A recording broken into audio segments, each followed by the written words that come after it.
This story belongs to my dad and dates back about 35 years. I'll recount it from his perspective, just as he told it to me. I grew up near Portland, Oregon, and as a teenager, my friends and I would often go camping. It was a way for us to hang out, drink, and have fun despite being underage. When I was 18, my friends and I planned a weekend camping trip to a small lake called Small Fry. It wasn't too far from Portland, but it was far enough to feel secluded. The plan was spontaneous, so we only packed some blankets and a case of beer my older brother had bought for us. After school on Friday, we headed out. We found a cleared area to park and set up camp.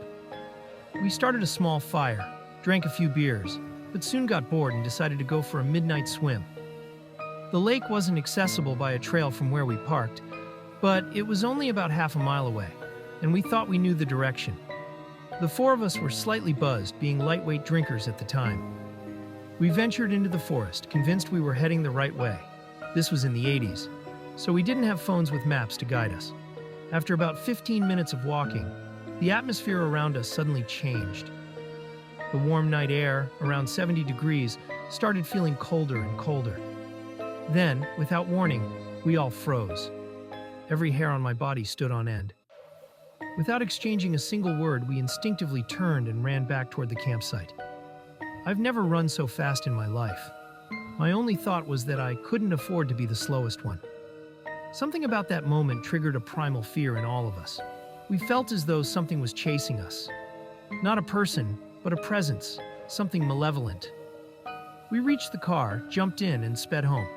We left everything behind: the fire, the blankets, our clothes. The car ride was silent, and when we got to my house, my friends left without saying much. We never spoke about that night again. A few weeks later, during our family's annual camping trip, I overheard a story from someone in another family. Around 20 of us were gathered by the campfire, sharing tales, when this man began describing a strange experience he and his wife had during a recent hike. They had gone to a popular hiking spot with friends, but were surprised to find it deserted. As they reached the top of a cliff overlooking a lake, an overwhelming sense of unease hit them. No one spoke. They simply turned back and hurried down the trail, abandoning their plans to eat lunch or take photos.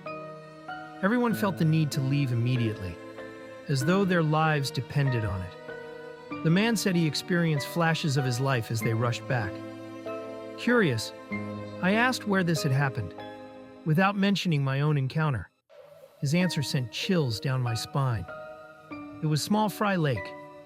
I didn't share my story, partly because my parents looked concerned, and I didn't want them forbidding me from camping there again. This might not be the scariest story, but I wonder if others have had similar experiences at that lake. The man and his wife described it as feeling like their final moments on Earth. I don't know what's happening at that lake or why it evokes such terror, but I'm convinced something is off about that place. I was never one to believe in the supernatural, but this experience has made me question everything. All I know is that I will never set foot near Small Fry Lake again.